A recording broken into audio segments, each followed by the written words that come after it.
today I have the pleasure to welcome Robert Meyer. And I see that we are live because we have Antoine who just checked in, so everything's working out. So what I would suggest, Robert, is maybe it's all about you today and how you can give your tips and advices on how to perform in a corporate life as an athlete. First of all, I would like to congratulate you on this amazing season for Geneva. I think it's been an exciting time for you as well. Maybe you can talk about that a bit later, but maybe you can tell us a little bit about who you are. Okay, well, I'll start off. So my name is Robert Meyer. I am my profession is a professional ice hockey goalie, and was born in the Czech Republic. Both of my parents are Czech, and I moved to Switzerland when I was 4 years old. I grew up here and started playing ice hockey in Coire, I guess in Cour in the Grison when we already have probably a big audience here in Geneva or in Lausanne, and that's my job at the moment, and it's a very, very exciting job. Thank you for that. And we had some questions from the public from LinkedIn, so maybe I will ask them to you later. If people want to ask question, maybe they could put in the chat, and we'll try to answer as much as possible. Thank you, and good morning to Alexandre, who is Alexandre Robert Tragan, excuse me, who is here with us today. Tell us a little bit about your childhood. I mean, were your parents sporty guys, or how did you jump into this world?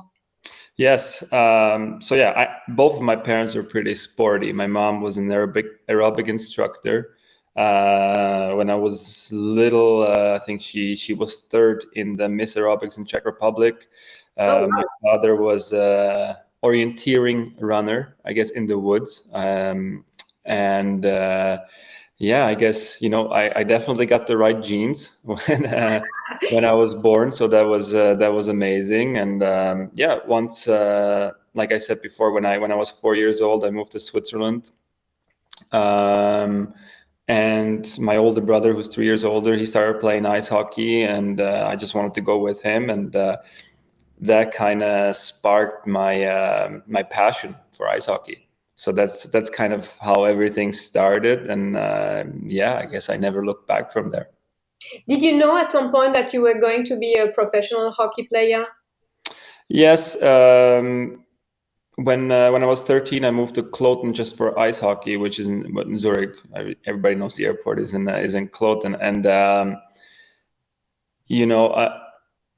I knew at that time that my passion was so big for the sport, and I really wanted to put all my energy into it. And then when I was 15, I signed my first contract with the team, where I knew that if I get to play at some point, I'll even make some money out of it. And this kind of sparked my Was it the money, or just the No, of course not the money, but it was like it's like the first stepping stone when you're able to you kind of realize this could be my job. And Mhm. and when I was 17, I had my first game with the men's team in the same league that I'm playing now. Mhm. So yeah, at that time I knew that I'm gonna pursue that dream and go all in on this career. And how did you cope as a young man? You said 17, right? When you were starting, with Professionally, yes. yeah, going out with your friends, your love life. How did you cope? How did you manage all that? Yeah, I mean, this was a sacrifice. Obviously, I think most of my friends, I was lucky that most of my friends then came from hockey and had a big passion, the same passion that I had. And, on the weekends we were gone. We had no time. So now when I look back, to a lot of people, that was a big sacrifice. For us, we were just loving. We just had so much passion for the sport. And, then at 17, or later at 17, I moved to Canada to go play ice hockey. In Canada, ice hockey is completely different. It's already professional, pretty much for junior athletes. So I decided to move to Canada and learn English and learn a new culture. And meet a lot of different people that that have that passion for that sport. So that was that was pretty cool. And your parents were always behind you to support you in terms of your career, or were they asking you to do different things? Not really. I think my mom, she understood early that she cannot control me in that way. That Mm-hmm. I will just go off my own and I will pursue this. Somehow I had a huge drive for it, Mm-hmm. and there was nothing going to be standing in my way. I wasn't letting that. And I think what I've seen with Swiss players, their parents have a little bit more control over them. I don't think I gave my parents much of a choice, so I just said, "Hey, I'm leaving," and it's hard for me. I just didn't give them a chance for me to say no. And if they would have said no, I don't know what I would have done, but I probably still would have went. So you were very strong-headed at that time as well. Yes, Huh? because I knew this is my path, and Mhm. I took that path, and I took a lot of risks, but I think in the end it paid off for me. And you never know when you take risks, but for me it was clear, and I just dove into it. And tell us now about this season. I mean, it's been crazy. So we had a lot of emotions if we are following the team and you, and maybe you can share a little bit about how you felt during this season. Yeah, I mean, so many emotions. You go through a season. There's so many emotions, so many ups, so many downs. I think so many things happening in the locker room. So many, in the end, we're all human in there, and we all have our lives outside of hockey. And so there's a lot of things that you need to cope with. And in that time, I think I had already great feeling in the preseason when the team we got together. We went away for 2 days, and you could just feel there was a different feeling to everything. The way that the team was gelling together, the way that everybody was coming together in such a nice way, and the empathy that we had in our team, the drive. Everybody knew what we were there for, so we had a clear goal. The coaching staff was amazing with us. Kept us always grounded, even when we were winning a lot during the season. So yeah, for us that was a pretty much a perfect season, and we're happy we were able to do it and to win it. And that whole journey of that whole season was just something special, and something that everybody learned so much, and it's always going to stay with us, that's for sure. My son Charles, of he asked me a question just before we started. I said, "Well, do you want to ask something to Robert when I'm live?" And he said, "Why did you leave Geneva and why did you come back?" Yes. Why I left Geneva? Well, that was, at that time there was, I think, just a management change, Hmm. and I felt a little comfortable. I felt almost too comfortable, and I thought I needed to go see something different, see a different organization, and yeah, try something new. And I wasn't sure at that moment where the organization was going, and obviously there was contract negotiations that didn't go as planned. And then I decided to go to Davos, which I pretty early saw that this is not what I've expected it to be. But it was for me that it was a great experience, and kind of really got me out of the comfort zone, and I really had to battle again, and try to find different ways to get back to success. Hmm. And I think that's, now when I look at it today, I can say it was the right move. It was the best move for me, and not in the moment, not for 2 years. It was very, very difficult for me and my family. Um, To move, you mean to move to Davos and change environment? And I think Change environments, it was yes, during COVID, right? I mean, difficult time. Yeah. exactly. I mean, there's so many different things that just didn't work out, and it was the wrong time. you could say it was the wrong time, but for me now, and I accepted it really quickly, and I said, okay, it was the way it is, and giving up is not an option. And I always believed in my skill. I always tried to to not get too low on myself and not get too hard. Obviously, there was a lot of moments where you get hard on yourself, and but you just keep believing in it. And yeah, in the end, I was, there's always opportunities, and I knew that there's going to be a big opportunity that I'm going to take, and decided then that with how the organization has developed in those 2 years as well, I saw it's everything was new, and the Hans Wilsdorf Foundation behind it, with Didier Fischer, and with the 3 board members that we have, it just looked really good. And I've talked to a lot of guys. I still knew most of the players. I knew my teammates, and yeah, in the end, it was the right thing, and I'm super happy that I got another chance at this in Geneva. You came back home.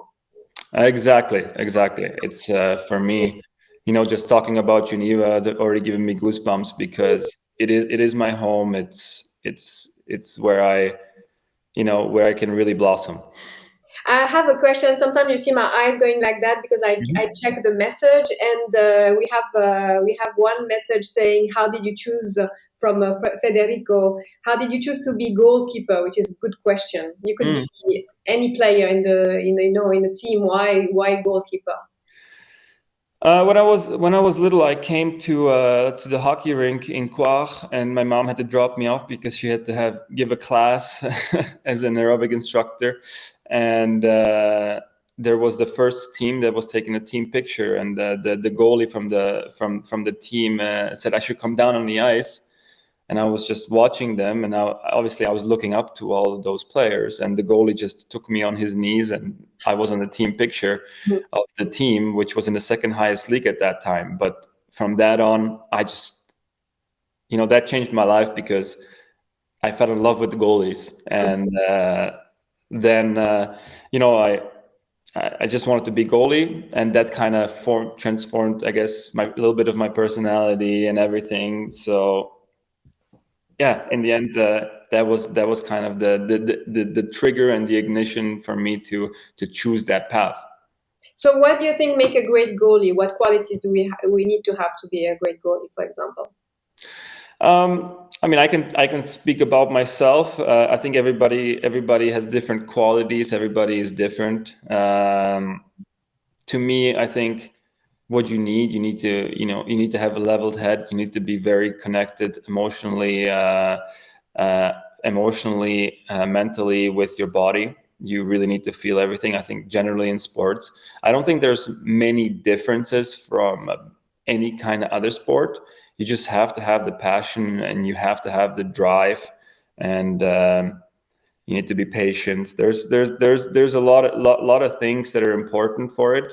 Yeah, but you develop these skills, and We'll come back later because I have so many questions during the game. What's happening in your mind? But if we come back to this season and the past season, how did you manage to overcome the challenging times? I mean, how did you manage mentally and physically to overcome all that? yeah, of course. I mean, there's a lot of ups and downs. If I would tell you everything was easy, and it wasn't struggle. There's a lot of struggle. There's a lot of self-doubt. Mhm. You have a lot of emotions going through your head. You have a lot of sleepless nights, and you kind of, if you're in the position that I was, there was, you have a family you need to take care of. You have so many different things you need to do, and for me, the most important thing was, I guess, just to move forward. Just to kind of be in the moment, try to just control the things that you can control, Mhm. and believe in yourself. Never lose that belief, because obviously I knew I can play ice hockey. I knew that and you have to think. You have to find different ways, new ways all the time. You know, what worked for you last year might not work for you the next year.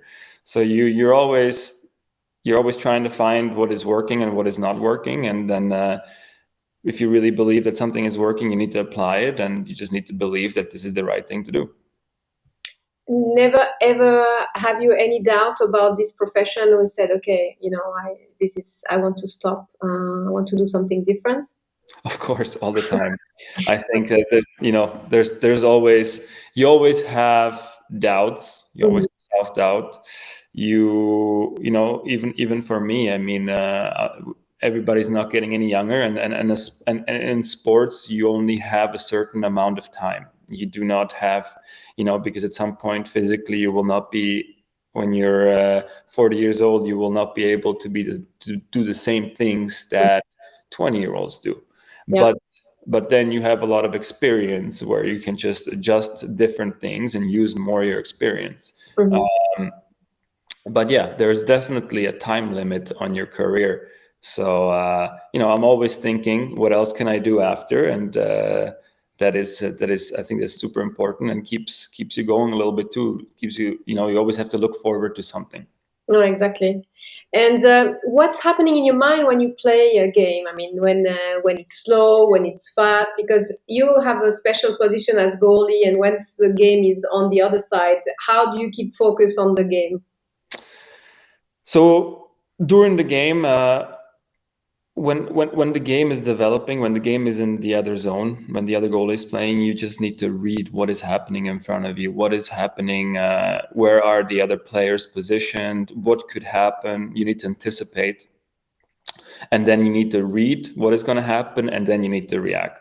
So I think in a goaltending position, the most important is as well the patience. How long can you wait until somebody makes a move?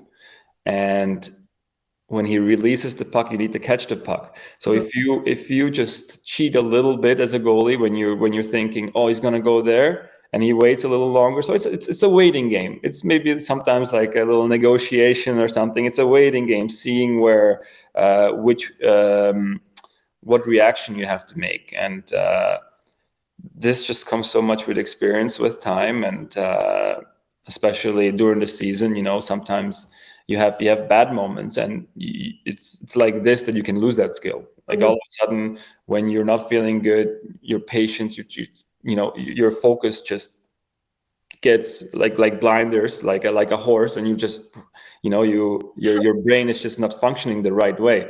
But if you're really relaxed and you're completely confident, your vision just gets easier, and everything happens much slower. So Mhm. you want to slow everything down in your mind, and that only works when you don't think about anything. If Mhm. you start thinking, oh, maybe this, maybe that, that's when your whole game is So you're gonna, 100% into the game, huh? Yeah. when you're 100% in the moment, when you're really mentally, psychologically connected with your body, that's when magic happens. And we talked about that when we've met, and we discussed a lot about this. But when you do the little tour around the cage, that thing that's your specialty, and we all like crazy because we think, oh, nobody's in front of the gate. So tell us a little bit about that. Is that something that's distract you or help you to be back in the game, or what? How do you manage that? No, I think I always wanted to have something. I guess since I'm little, I've heard something that always stood with me. It's like, do something that makes you extraordinary, or do something that is special from other people. So I've always liked to be a player as well, and that's a skill that I developed with time. And obviously, for somebody that, you know, understands hockey, understands the rule, but never really played at a high level, it's hard to understand, you know, how much this helps the team when the goaltender can play the puck like a defenseman. Or I want my defenseman to have the same confidence in me when I'm behind the net as they would with another player. Mhm. So you know, and then this develops. But again, this is kind of a risky play, people would think, but it's calculated risk. and you're Yeah. 100%, if you 100% believe that there's something that you're great at or really good at, then it's not a risk anymore. It's really just a part of your game. And You manage that. Yeah. exactly, you always have to, you always have to manage it. And obviously, when you start making mistakes, when I started making mistakes, a lot of mistakes, when it happened more often, that means, hey, I'm not 100% here, you know. So Yeah. that's you kind of like, okay, maybe now I start focusing on different things. But yeah, this is something that is unique and that is 100% me, and I will never change that because I'm very good at it. So I'll be more confident next season to see you dancing around the. I hope so. I hope this will help you, some people, to understand it a little bit better. Cool. So, what's for you your greatest accomplishment as a hockey player, as a goalie so far? So far, I mean, I think I will have to say, the championship that we won this year in Geneva, because there was such a, everybody was saying on the Welsh teams can never win. Geneva has never won the championship in almost 120 years.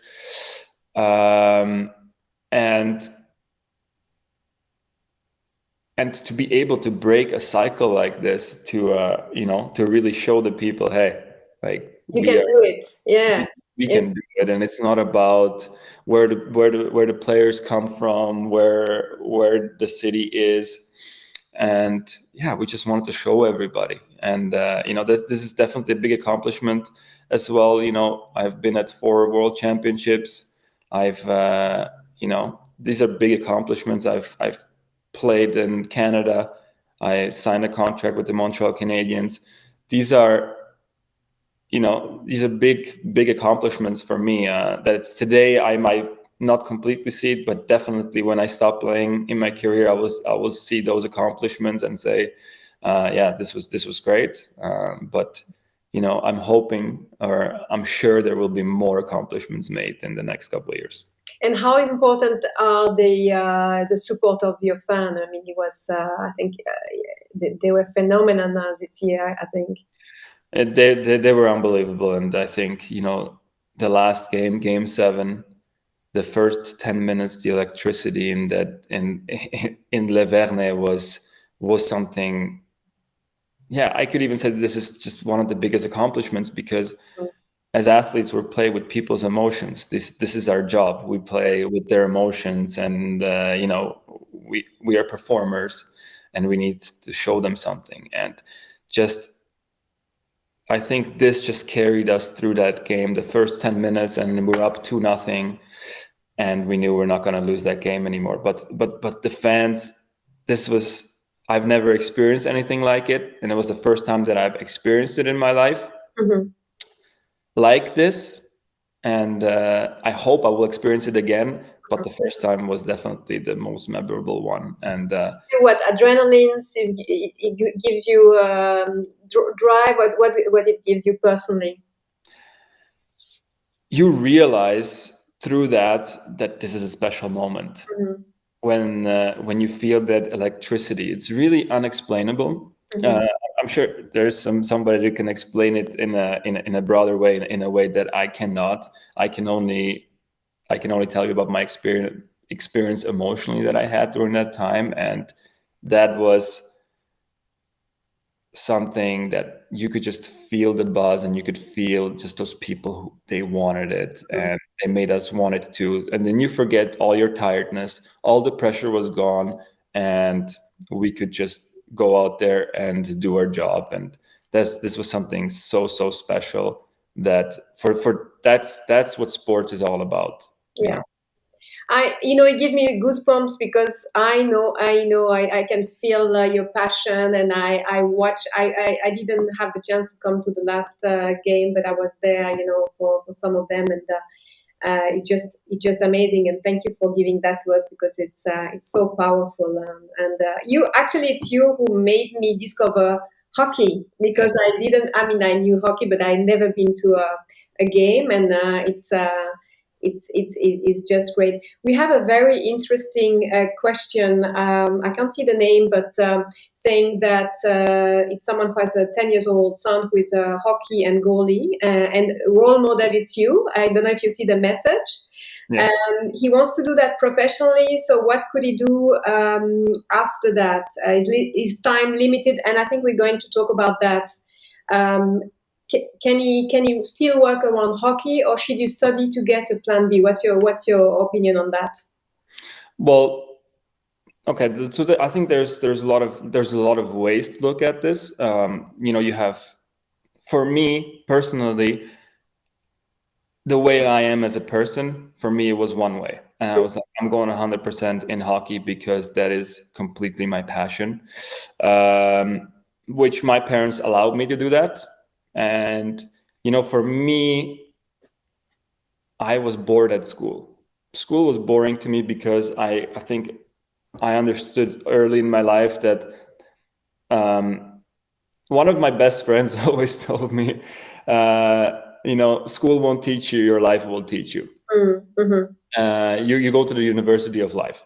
So, just the people that I've met through ice hockey, and but it's a very big risk. Okay, Mm-hmm. you really have to have 100% of that passion. But obviously, Plan B is the safest way. It's probably the way that everybody will tell you is the right way. For me, it wasn't, and I've realized that. But again, it completely depends on, especially the parents, to feel their kids. Okay, how do they work? And I think for me, I always thought, I can always do that later, Mm-hmm. whenever I need to.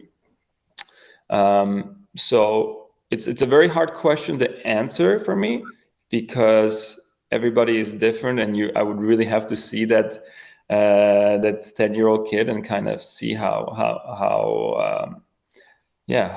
big the passion is for it, and if he only really wants to do that, or if there's other passions. So just keep But keep giving it's him safe. the opportunity. It's safe to say that it's always good to have a plan B, right? It's always, of course. I mean, if the child wants to do a plan B, do the plan B. Always have a plan B. Have a plan C. Yeah, that's definitely. I'm not going to say just go on hockey, because statistically, not a lot of kids become professional in that. Especially if you're a goalie, there's only 2 spots per team. In Yes, Switzerland, that's in true. Switzerland, we have 14 teams, so there's 28 spots, and there's a lot of luck involved too. You need a lot of luck. You need to be in the right. You need to put yourself in the right positions, and it's a very, very hard question to answer in that way, but it's good. So, for people who just joined, welcome. We are live with the amazing Robert Meyer, and we're talking about his career as a goalie, hockey player. And we are going to answer about how we can transfer some skills that you've developed as an athlete to the corporate world in a minute. We're going to talk about the financial aspect of it. I think it's important if you're parents to, or if you're young professional, you want to know how you can live with this passion. But a more personal question: how do you balance between your work life and your family? I mean, your career and your family. How do you balance that? It's pretty good. I mean, when you become professional, your working hours are usually from the morning until 12 o'clock. Then you have usually the day off, and unless obviously there is a game. So you don't really have weekends. So there's a lot of sacrifices that your family needs to do, like not having weekends, not really having vacations during the year.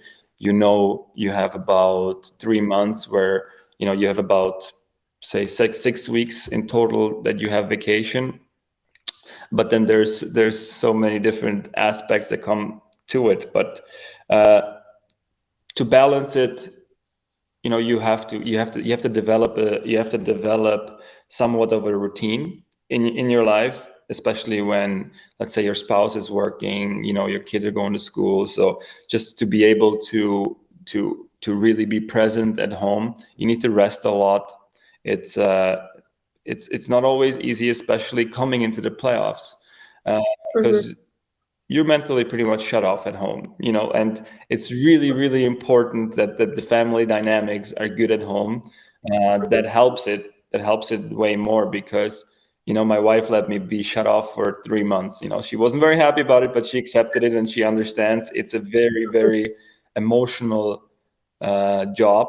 You have to be 100% committed, and for about 2 months you're playing every second day. So it's play, recovery, play, recovery, play, recovery, and the family has to pick up a lot of your slack. So and then after the season, there's a change. So it's not always easy, because all of a sudden you don't have the pressure anymore, but you have to prepare yourself for the next season. And there's a lot of things that, I think the older you get, the more experience you have, and it's very, very important, I think, like everywhere, that you have great family dynamics at home. And support, I guess. And support. You 100% need extra support. And tell us a little bit about the dynamic of the team, because I think that's quite important in your sport. Oh, it's huge. I mean, I think every time I think during the playoffs, you can read a lot our team is it's perfect. It works perfectly. I can only say for our team, it's so important. The coaches, they need to know how the dynamic works. The leaders on the team. It's important to have, once the team understands that every single guy is equal and is a leader, maybe not on the ice where they play the same amount or have the same responsibilities. In the locker room, whenever we're together more than we are with our families. You have to think about it. So we become a family. We are, we're brothers. We're always together. We do everything together. So and it's so important that you just need to give everybody the space to be themselves. Because if you don't give everybody the space to be themselves, they cannot express themselves, and they cannot, perform at their best, because they're holding back somewhere. They're not, they might feel judged. The young players might not have the confidence, because they see older players that they might have looked up to before, or they've achieved so much. So it's really important that, you make everybody feel like they're special, and make everybody feel like they can be creative in a lot of ways. And I think that's something that is really important. It's a really hard job to do for the coaching staff, because, they need to completely trust the leaders in the locker room.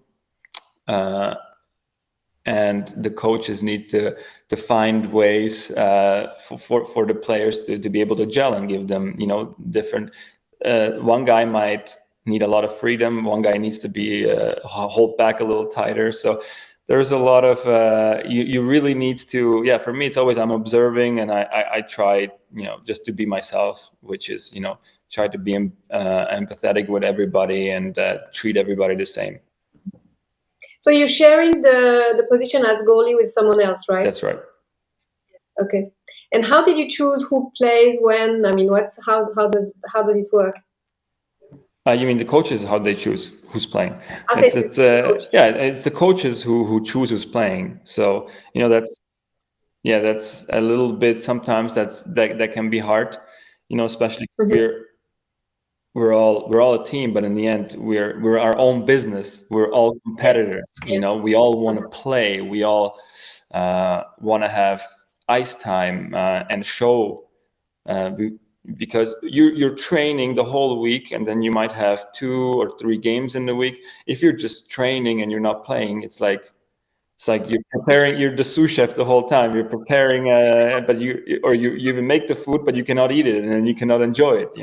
So that is very hard. But in the end, there's only one guy that can play.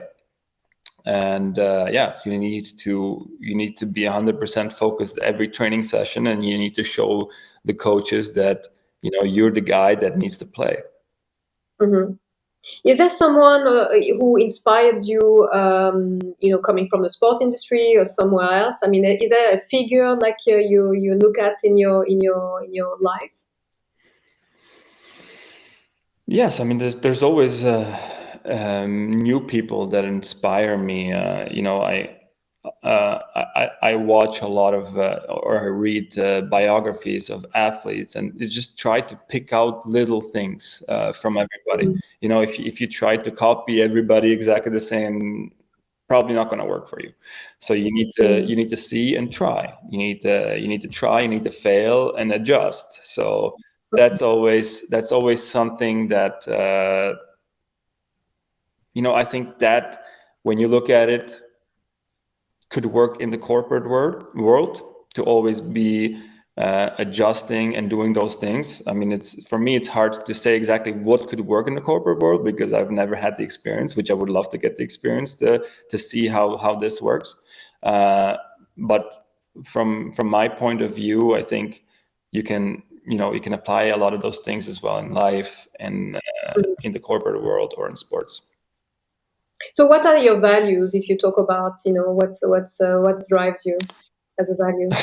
Well, there's a lot of things. Obviously, there's you want to have a good life. So obviously, money is a big part of it. That I think it shows as well the good work that you're doing. I guess the more somebody is wants to pay for the product that you're doing, the more that means that you're actually doing something right. But as well, I think there's for me to play sports, it helps me. It teaches me so much, and my values are always, I want to take people with me. So be empathetic with people, be open with people, talk to them, and make people feel safe around me. And yeah, that's kind of like what I like to do, and kind of my values.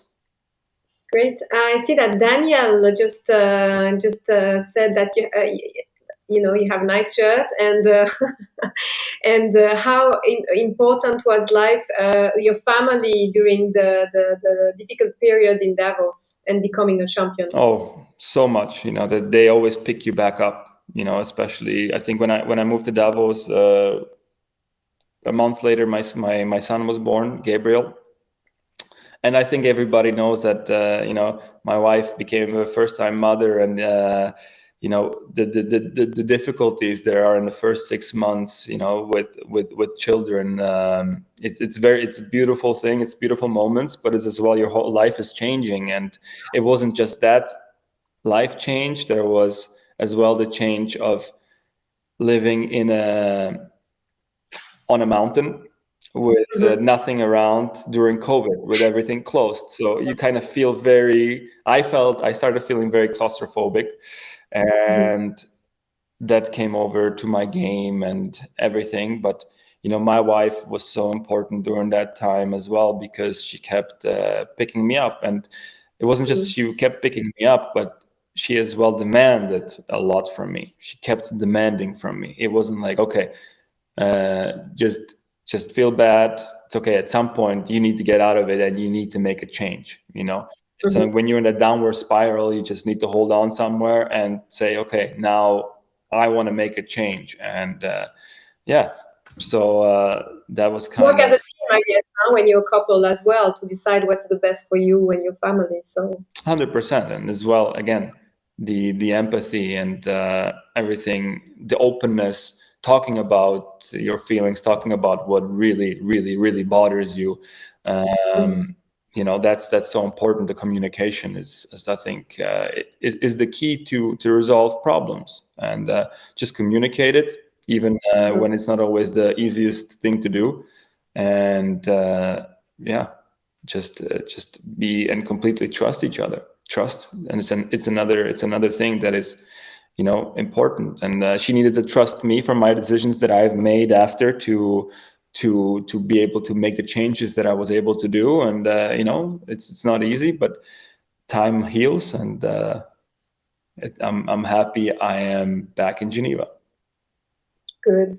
We talked about, there is a question about emotional intelligence, and I guess as a goal is something really really special, because you have to assess, your team, the other team. I mean the people playing with you, etc.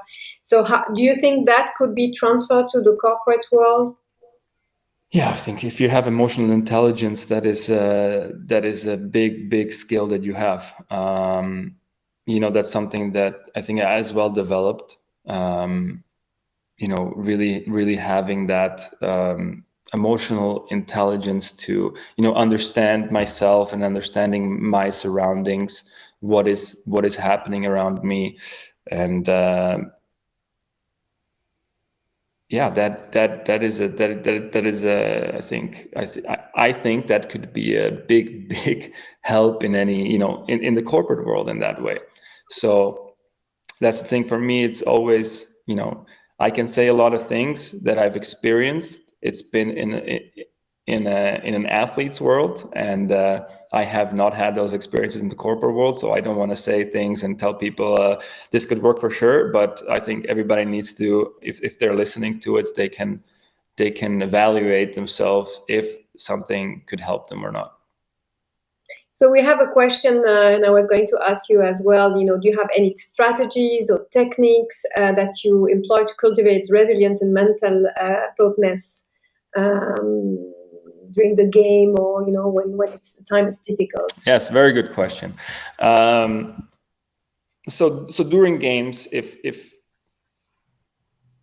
you let's say you let in a bad goal that puts so much, you already have a lot of pressure, and all of a sudden you're making a mistake. And if you're the last guy, if you're the goalie and you make a mistake, everybody can see it.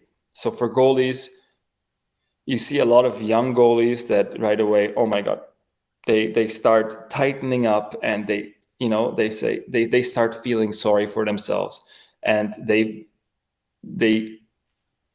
because I had it so many times. That happened to me all the time when I was younger, and even now, it still happens sometimes that you make a mistake and you get in shock. But things are moving forward. Like right away, there's waves coming down at you again. You cannot let in another one. So you start thinking, oh my God, like I'm gonna. So the most important thing is just to quickly, during that time, assess, understand the problem, understand the mistake that you made, and this needs to happen like this. This needs to Yeah, happen it's in very 10 quick. seconds. Huh? Very quick. You need to assess it, and then you need to put it aside or have something in your head. So for me, for example, what I can share, what I've developed is when things are going good and I get overconfident in a game, that is my ego. I always call it, that's if you have a computer, that's my ego. Okay, now you're getting arrogant. You think you're too good, and all of a sudden, honestly, it happens right away. You let it go. Really? You make a Okay. mistake, because then you start thinking. So you just say, okay, it's my ego. Good. It's Okay. my ego. Forget about it. Be centered. Think about what's going to happen again, or let's be in the moment.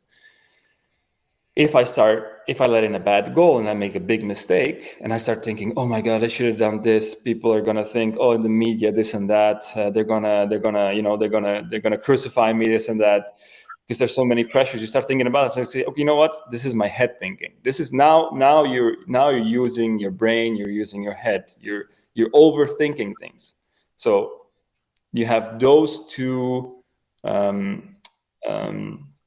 folders, like on a computer. So you just put it in there, and you say, okay, this happened, put it in there. Oh, I'm feeling too confident. Oh, it's my ego. Okay, get back.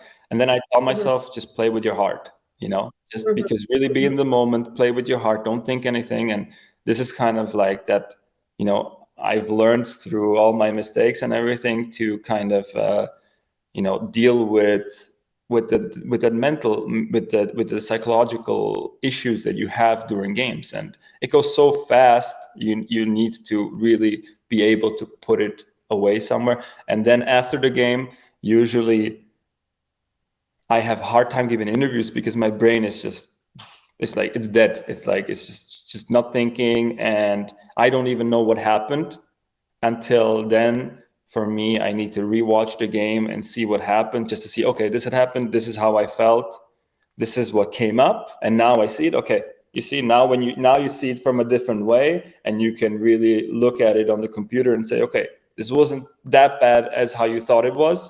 So, and then you evaluate your game, and then you go into the next game again and do the same thing.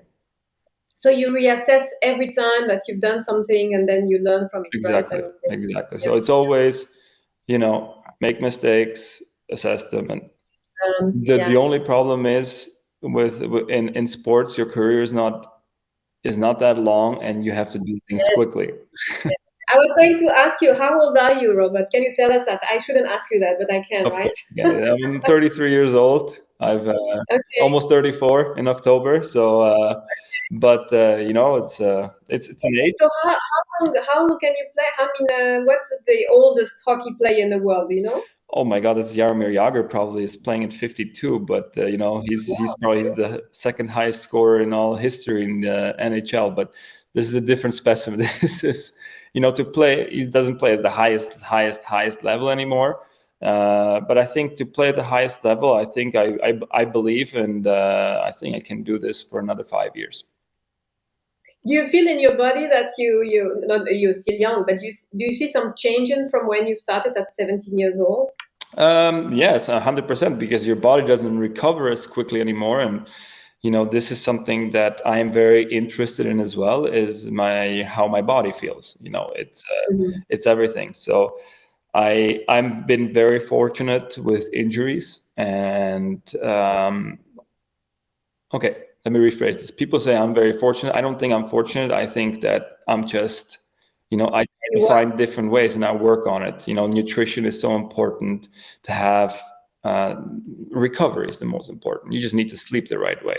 So I do a lot of things where I track my sleep, I track my nutrition, I track my recovery, HRV, all different kinds of things. So you become a specialist in that. This is my business. So I try to, there's so many different things you need to involve, and you just first you have to have a basic understanding of something, and then you can go deeper in things once you have the basic understanding. So, and you need to do it quickly. So I'm 33, and I think I have that really in the sweet spot where I want to have it, but there's always more learning, because every year your body changes, and every year you need to readjust things, you need to do different trainings, you need to do different things. So that is the challenge of an athlete, and I would imagine in the corporate world it would be the same.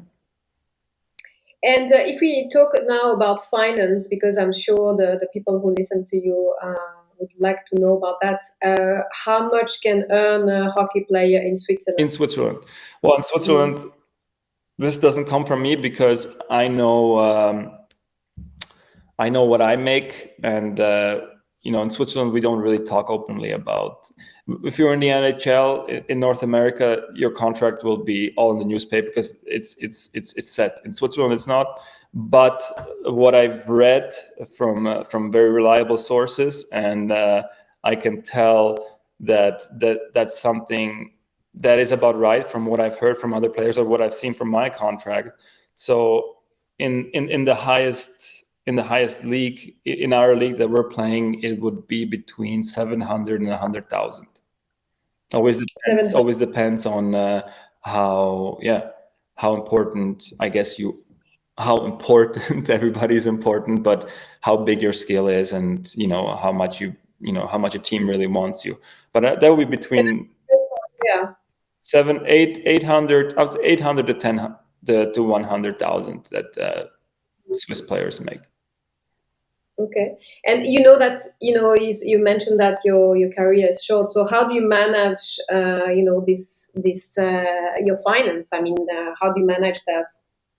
Um, Do you plan yeah, the future, or do you I say, think this is very hard, especially for athletes that never had an education in this, and it's for me that is a constant learning all the time, especially since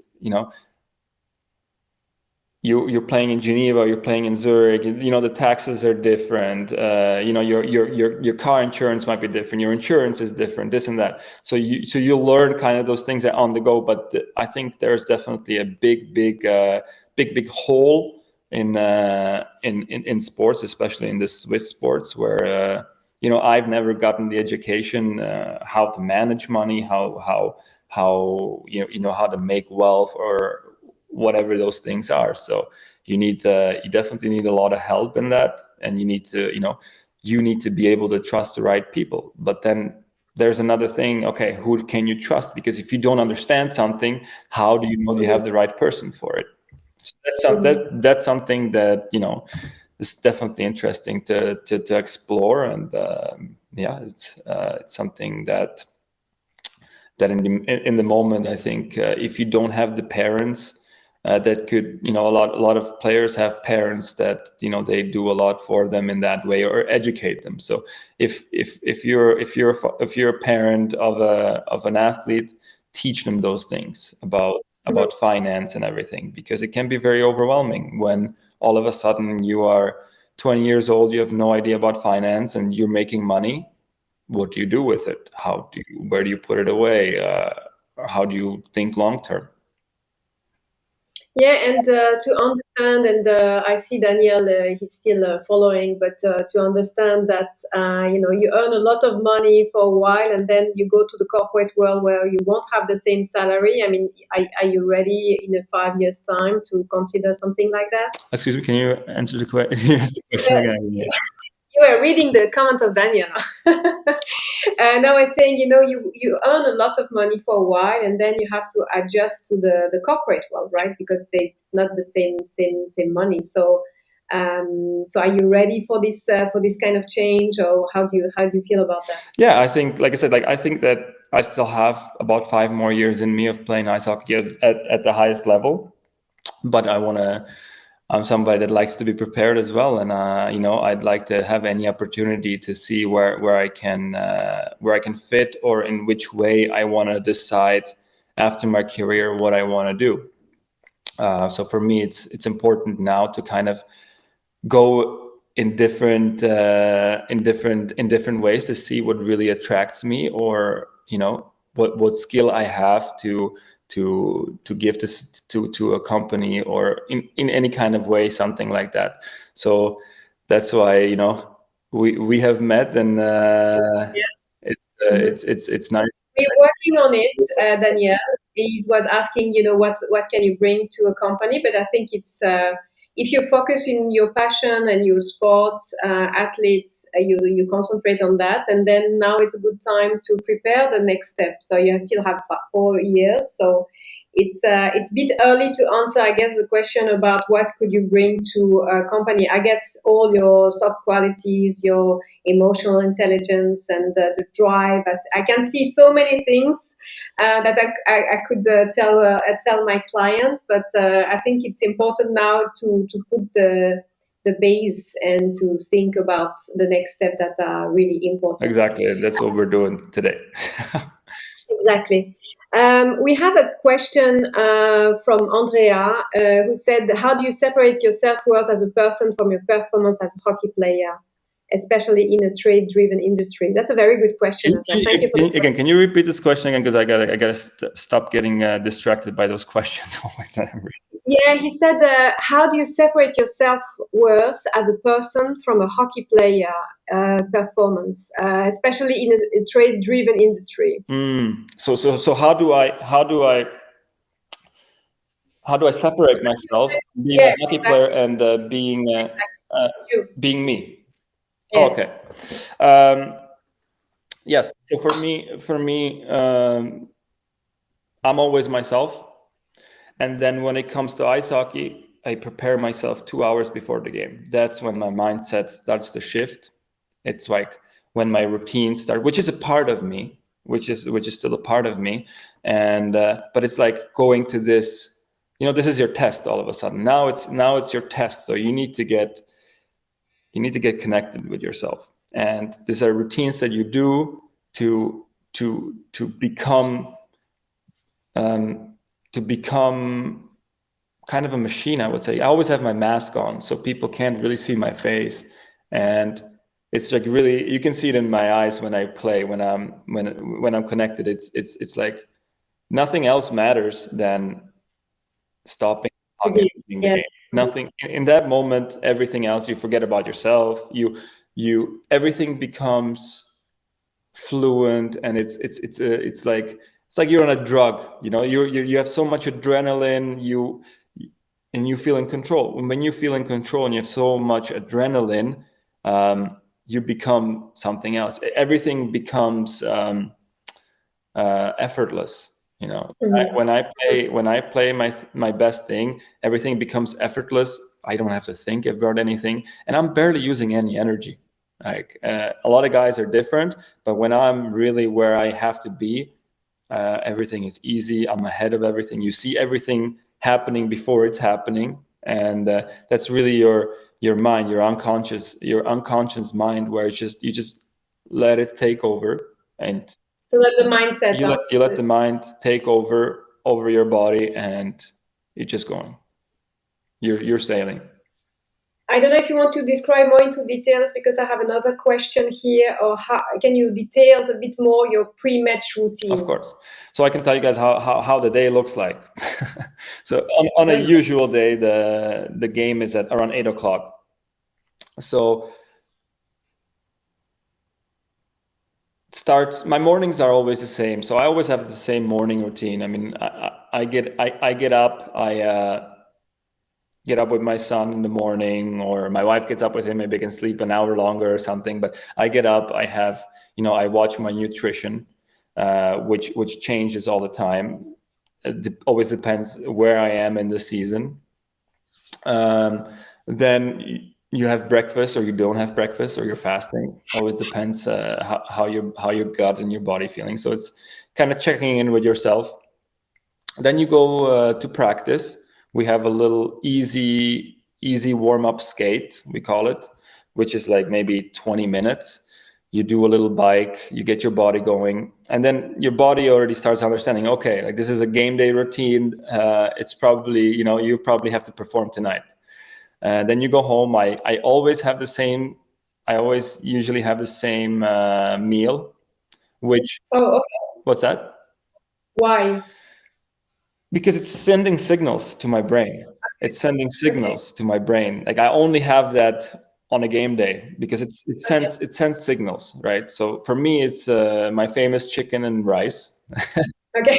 It's but as well, once I feel like I'm getting bored of it, or it doesn't give me the same sensation when I'm eating it, how I really enjoy it, then I change it.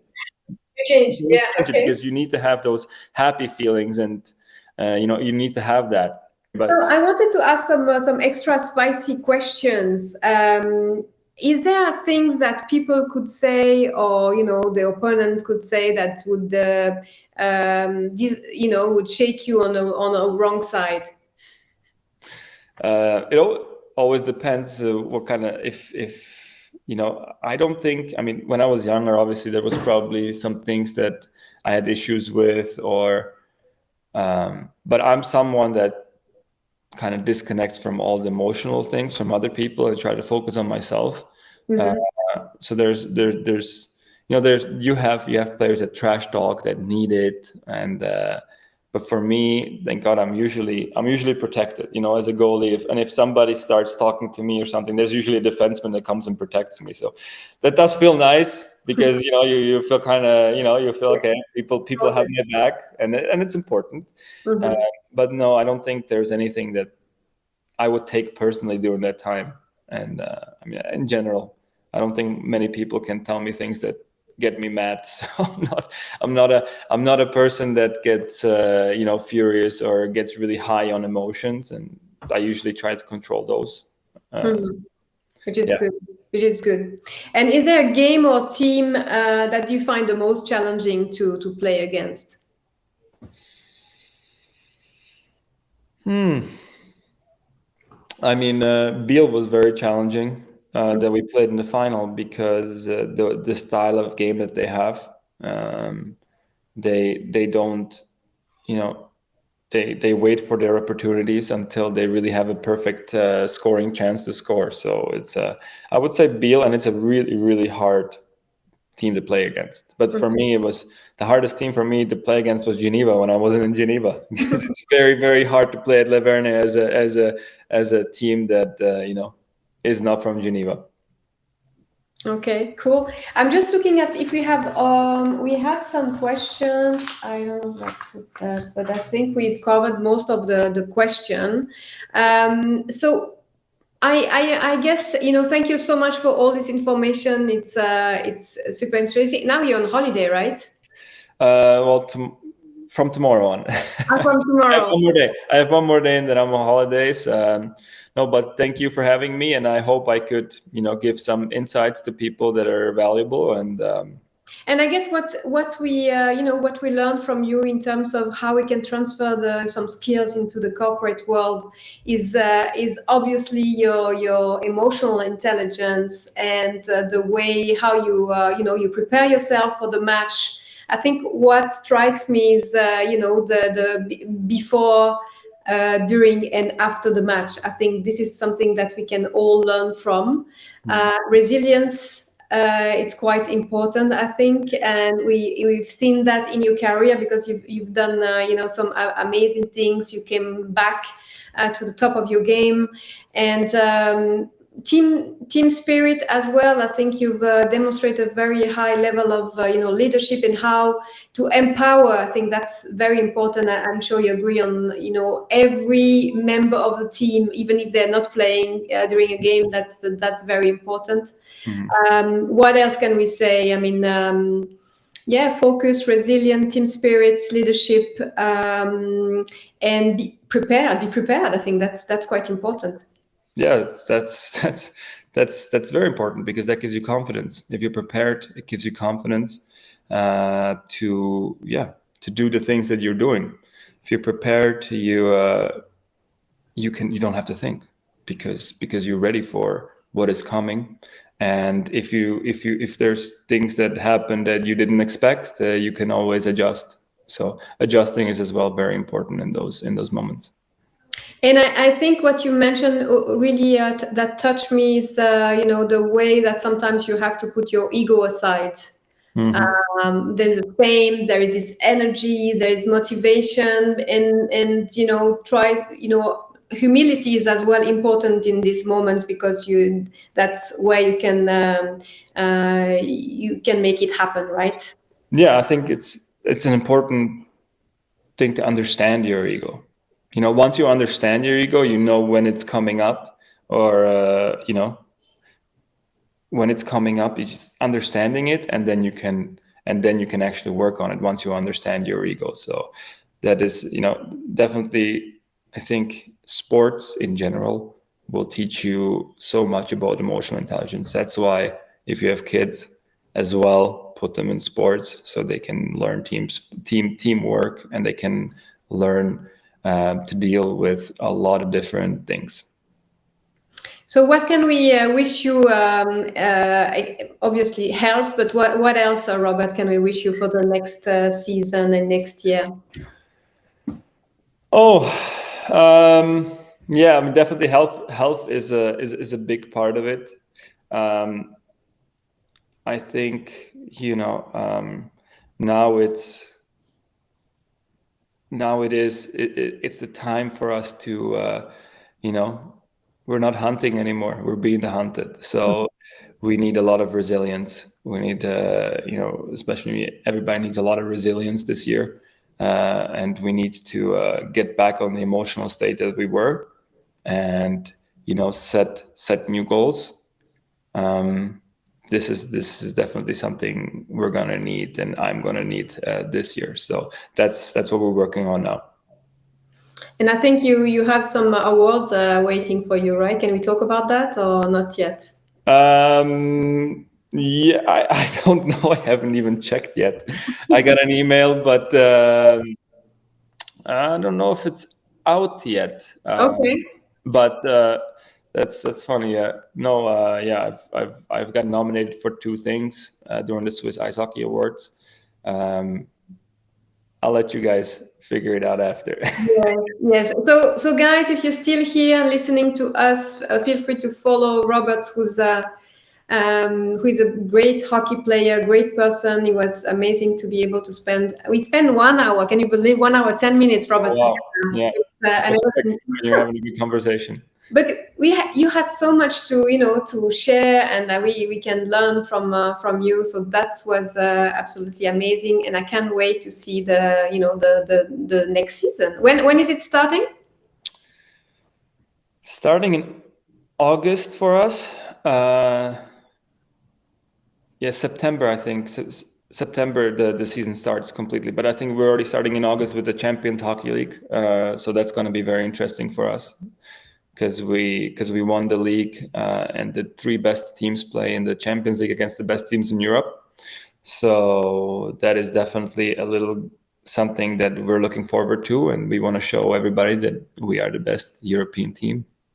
Keep on the spirit, huh? Yeah, of course. Yeah. Of course. So thank you so much, Robert, for your time, your generosity. I can't wait to celebrate with you again when you're back from your holiday. I say hi to all your team members if they listen to this video as well. Next event on Fabulive is next week with a CFO, so different profile, but a lot to share as well.